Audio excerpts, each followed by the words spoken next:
Halo football lovers, kali ini saya akan membahas tentang hasil-hasil pertandingan di matchday pertama atau game week pertama di Euro 2024. Oke, langsung aja untuk pertandingan pertama yang akan kita review adalah pertandingan pembukaan di Euro 2024 dari grup A, yaitu tuan rumah Jerman yang menang telak 5-1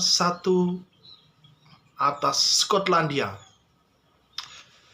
Gol-gol dari Jerman sendiri dicetak oleh Florian Wirtz di menit ke-10, lalu Jamal Musiala di menit 19, Kai Havertz melalui titik penalti di menit 45+1, Niklas Füllkrug di menit 68 dan ditutup oleh Emre Can di menit 90+3.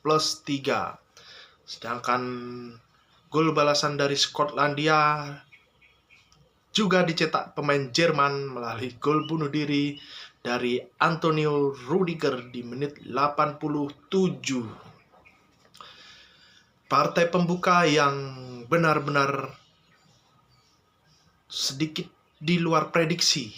Memang banyak penggemar sepak bola mungkin memprediksi Jerman akan menang, tapi tidak ada yang memprediksi bila Jerman akan benar-benar menguasai jalannya pertandingan dan menang telak dengan skor 5-1 ini. Pertandingan yang kalau dilihat benar-benar timpang. Bahkan Skotlandia sendiri sepanjang 90 menit pertandingan sama sekali tidak mampu mencatatkan satu shot on goal pun. Satu-satunya gol mereka pun juga dicetak melalui gol bunuh diri dari bek Jerman. Tidak seperti Jerman yang biasanya kita kenal terlambat panas hingga dijuluki tim diesel. Namun kali ini Jerman benar-benar panas sejak menit pertama. Mereka menguasai jalannya pertandingan dan hasil akhir pun mereka unggul telak 5-1. Pertandingan ini sendiri diwarnai kartu merah dari pemain Skotlandia, yaitu Ryan Porteous, yang menghasilkan juga penalti yang dieksekusi dengan baik oleh Kai Havertz. Hal ini jelas menambah penderitaan Skotlandia hingga mereka benar-benar dikurung habis-habisan oleh tim Jerman. Lanjut ke pertandingan berikutnya di grup A, yaitu antara Hungaria melawan Swiss. Skor akhir adalah 1-3 untuk kemenangan Swiss. Gol-gol dicetak oleh Barnabas Varga dari timnas Hungaria di menit 66, sedangkan Swiss mampu unggul di babak pertama melalui Kwadwo Duah di menit 12 dan Michael Aebischer di menit 45 sebelum menutup laga melalui gol Bril Embolos di menit 90+3. Pertandingan ini sendiri sebenarnya cukup berjalan seimbang, meski di babak pertama Swiss lebih menguasai jalannya pertandingan, namun di babak kedua Hungaria mulai keluar menyerang untuk mengejar ketertinggalan. Namun dari segi efektivitas Swiss unggul, hingga Swiss lebih berani melakukan untuk mencoba spekulasi dan melakukan shot on goal dan lebih efektif dalam memanfaatkan peluang hingga mereka berhasil mengungguli Hungaria dengan skor 3-1. Lanjut ke grup B. Pertandingan pertama di grup B mempertemukan antara Spanyol yang unggul 3-0 menghadapi Kroasia, yang membuat misi balas dendam Kroasia gagal total. Kroasia benar-benar dikejutkan oleh gebrakan Spanyol di babak pertama. Spanyol di babak pertama benar-benar efektif dalam memanfaatkan peluang. Mereka unggul 3-0 di babak pertama melalui gol dari Alvaro Morata di menit 29, Fabian Ruiz 4 menit kemudian yaitu di menit 32, dan Daniel Carvajal di menit 45+2. Kroasia sebenarnya mencoba mengejar di babak kedua. Mereka lebih berani untuk keluar menyerang dan menguasai jalannya pertandingan, namun gagal untuk mencetak satu pun gol meski sempat mereka memperoleh penalti di menit ke-80, namun sang eksekutor Bruno Petkovic gagal menaklukkan penjaga gawang Spanyol yaitu Unai Simon. Sebenarnya bola rebound berhasil dimanfaatkan pemain-pemain Kroasia untuk mengoper kembali ke Bruno Petkovic, dan Bruno Petkovic mencetak gol, namun sayang gol ini dianulir wasit setelah mengecek video asisten referee. Dan skor akhir tetap 3-0 untuk kemenangan Spanyol. Di pertandingan berikutnya di grup B adalah sang juara bertahan Italia yang unggul tipis 2-1 menghadapi Albania.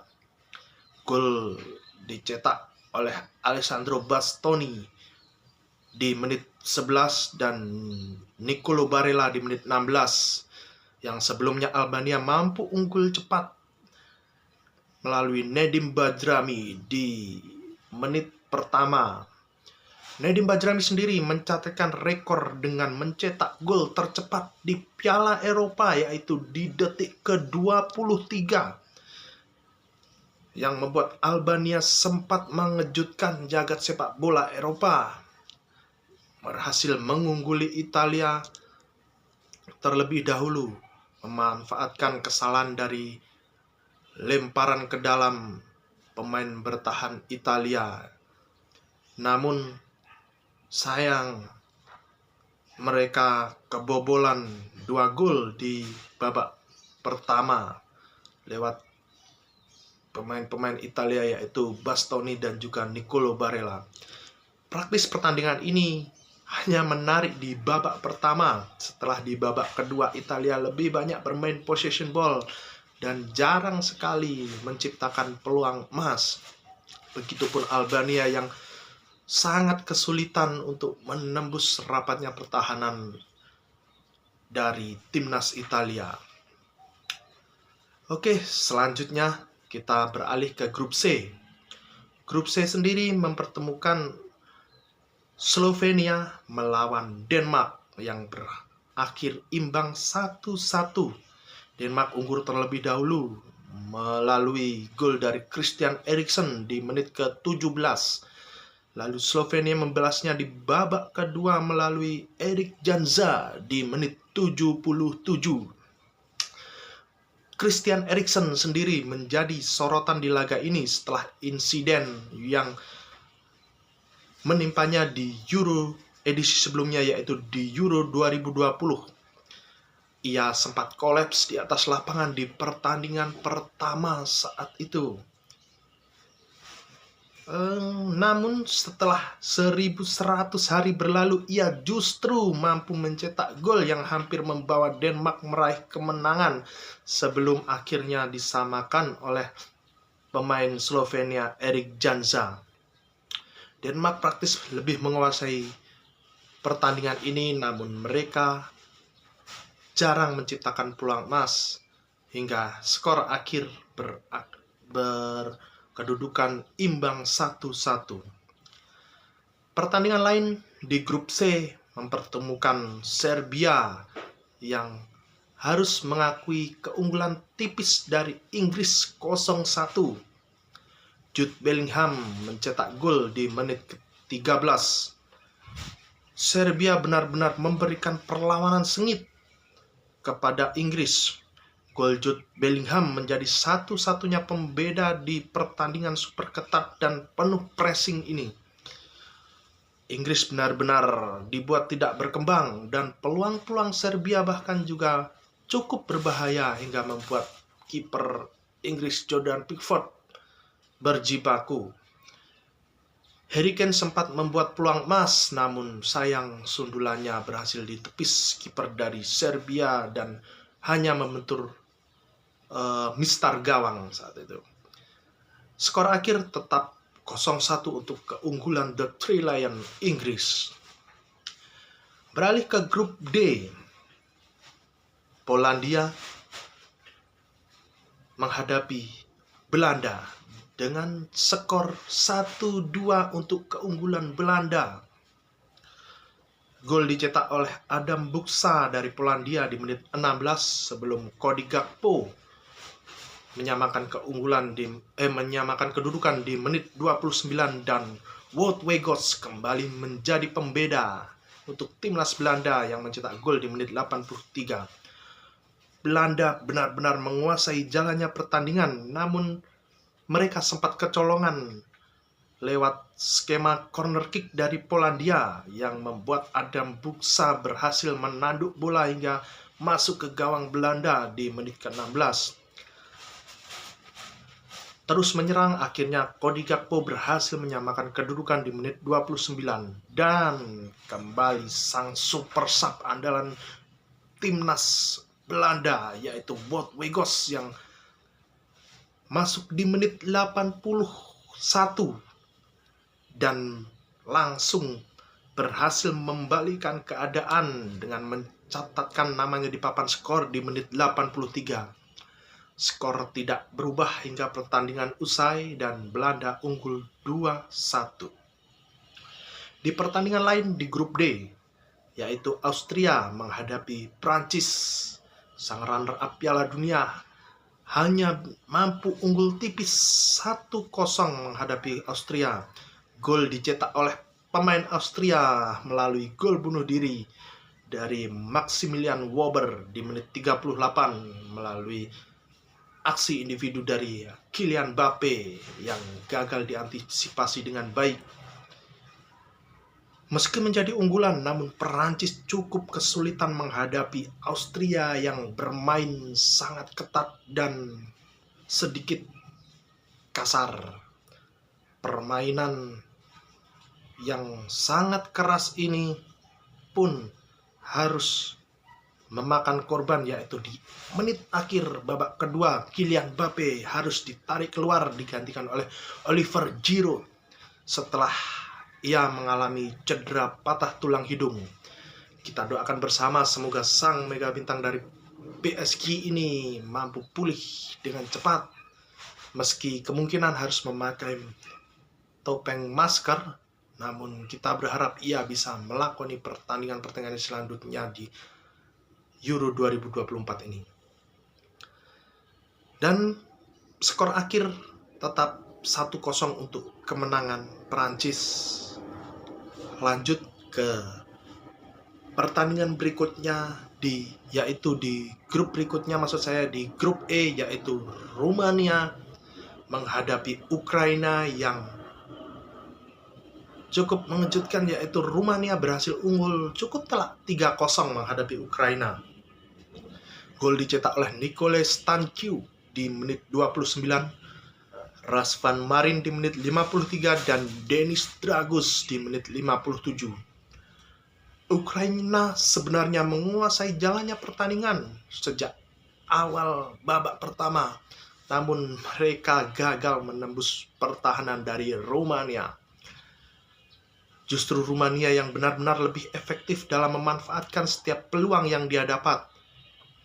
Mereka mampu mencatatkan 3 gol ke gawang Ukraina, hingga Ukraina benar-benar dibuat frustasi oleh permainan dari Rumania. Lanjut ke pertandingan lain, yaitu Belgia yang secara mengejutkan kali ini. Mungkin ini satu-satunya kejutan di game week pertama, yaitu ketika Belgia harus mengakui keunggulan dari Slovakia dengan skor tipis 1-0 melalui gol cepat dari Ivan Škrans di menit ke-7.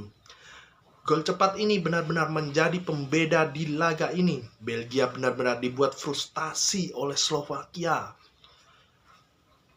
Belgia sendiri sebenarnya mampu mencatatkan 2 gol di babak kedua melalui Romelu Lukaku, namun kedua-duanya dianulir oleh video assistant referee atau VAR. Pertama, di menit ke-56, Romelu Lukaku terindikasi terjebak offside melalui rekaman video assistant referee. Dan di menit 86, ketika sang pengumpan yaitu Lois Openda dinilai melakukan handsball terlebih dahulu sebelum mengoperkan bola yang dieksekusi oleh Romelu Lukaku saat itu. Dan sayangnya Belgia tidak mampu menembus pertahanan dari Slovakia di sisa babak kedua. Dan hingga peluit panjang dibunyikan, skor tetap bertahan 0-1 untuk keunggulan dari Slovakia. Di grup F, pertandingan diawali lewat pertandingan antara Turki yang unggul 3-1 melawan tim debutan Piala Eropa yaitu Georgia. Gol-gol sendiri dicetak melalui Mert Muldur di menit 25, Arda Güler di menit 65, dan Kerem Aktürkoğlu di menit 90+7. Gol balasan dari Georgia dicetak oleh Georges Mikotadze di menit 32. Saling berbalas gol di babak pertama sebelum akhirnya di menit 65 tendangan dari luar kotak penalti Arda Güler menghujam deras pojok kanan atas gawang Georgia dan membawa Turki unggul 2-1. Serangan demi serangan yang dilancarkan Georgia selalu menemui kebuntuan hingga di menit-menit akhir pertandingan keputusan penjaga gawang dari Georgia yaitu Georgi Mamardashvili untuk jauh meninggalkan sarangnya demi membantu rekan-rekannya dalam skema tendangan pojok justru menjadi malapetaka setelah pemain Turki berhasil mencuri bola dan membuat Kerem Aktürkoğlu tinggal menceploskan bola ke gawang yang kosong dan mengunci kemenangan dengan skor 3-1. Di pertandingan lain, Portugal unggul tipis 2-1 menghadapi Republik Ceko.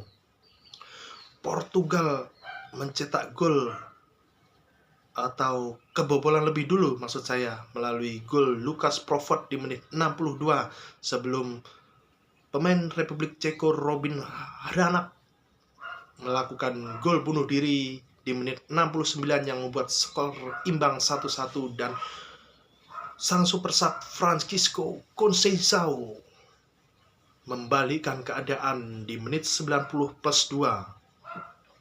Portugal benar-benar menguasai penuh jalannya pertandingan kali ini. Dari menit awal Portugal menguasai pertandingan. Namun mereka hanya sesekali saja mampu menciptakan peluang emas. Dan sang mega bintang mereka El Capitano Cristiano Ronaldo benar-benar dikawal ketat oleh pemain-pemain dari Republik Ceko. Portugal sempat dikejutkan oleh gol Lukas Provod di menit ke-62 sebelum akhirnya gol bunuh diri 7 menit kemudian dari pemain Republik Ceko Robin Hranak membuat skor kembali imbang 1-1. Pertandingan kembali seru setelah Portugal terus mencoba mencari gol kemenangan. Namun pertahanan dan juga kiper dari Republik Ceko bermain cukup gemilang di pertandingan kali ini. Dan keputusan Portugal untuk memasukkan salah satu sang super sub, yaitu Francisco Conceição, berbuah manis ketika ia berhasil mencetak gol setelah sapuan bola dari pemain yang mencetak gol bunuh diri, Robin Hanak, kembali membuat kesalahan yang sapuan bola tidak sempurnanya justru menemui Francisco Conceição yang berhasil mencatatkan namanya di papan skor hingga menutup game week pertama atau matchday pertama Euro 2024 dengan kemenangan Portugal 2-1 atas Republik Ceko. Itulah review dari pertandingan-pertandingan di matchday pertama Euro 2024. Semoga bermanfaat untuk football lovers semuanya.